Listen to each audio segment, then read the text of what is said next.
know it's obviously a very harsh result to take, but you were potentially 2 points from making a grand final again here. Can you tell us how that felt in the match?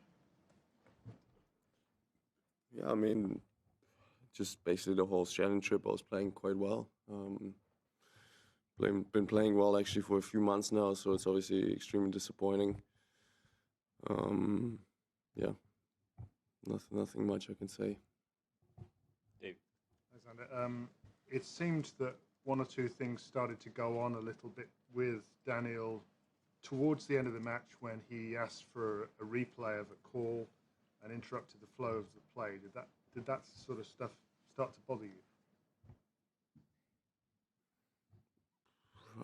From what I remember, it was 6-5 in the fourth set, and I think I held that game quite easily. So no, in that case, no, it didn't bother me much. I mean, I held quite easily afterwards.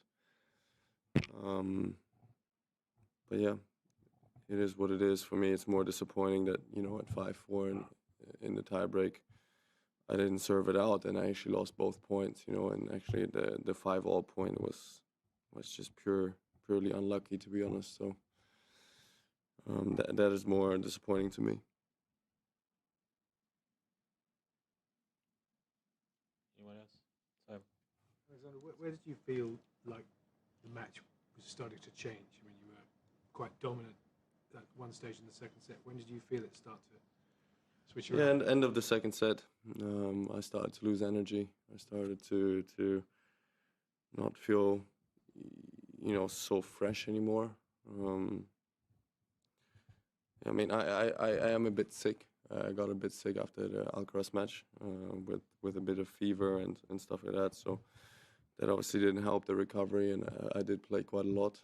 So yeah, just loss of energy a little bit in the end of the second set, and then against him, it's impossible to play when you're not 100% physically, because he's literally someone that really doesn't give you anything.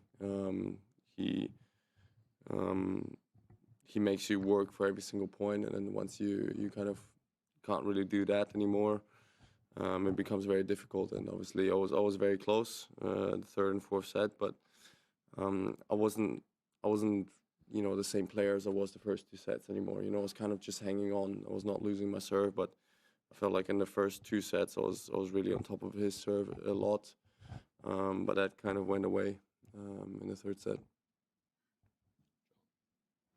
Has it been more difficult for you to concentrate here, considering the news that came out of Germany right at the start of the tournament? No, because I've said it before. Anyone who has a semi-decent IQ level understands what's going on. So I hope that most of you guys do. So I'm fine with it. anyone else? The only other time you lost from two sets up, of course, was in the US Open final. So does that make it doubly difficult to lose a match like this?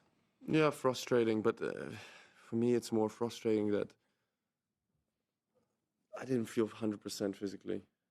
That is more frustrating to me. It kind of took the chances away, and I was playing well enough. I was playing well enough throughout the whole Australian trip. In a way, I was playing very, very good tennis the whole Australian trip, and it kind of, I lost it because of a physical state, not because of tennis, and that is for me disappointing, because that is probably the first time, or one of the first times in my career that has happened. Yeah, just I've done, but the other thing is I can be also proud of myself, because I did everything I could. I did all the work in the off season. I did all the work here in Australia. I was focused. I was concentrated. But things happen out of my control in a way, and it's not my last chance, hopefully.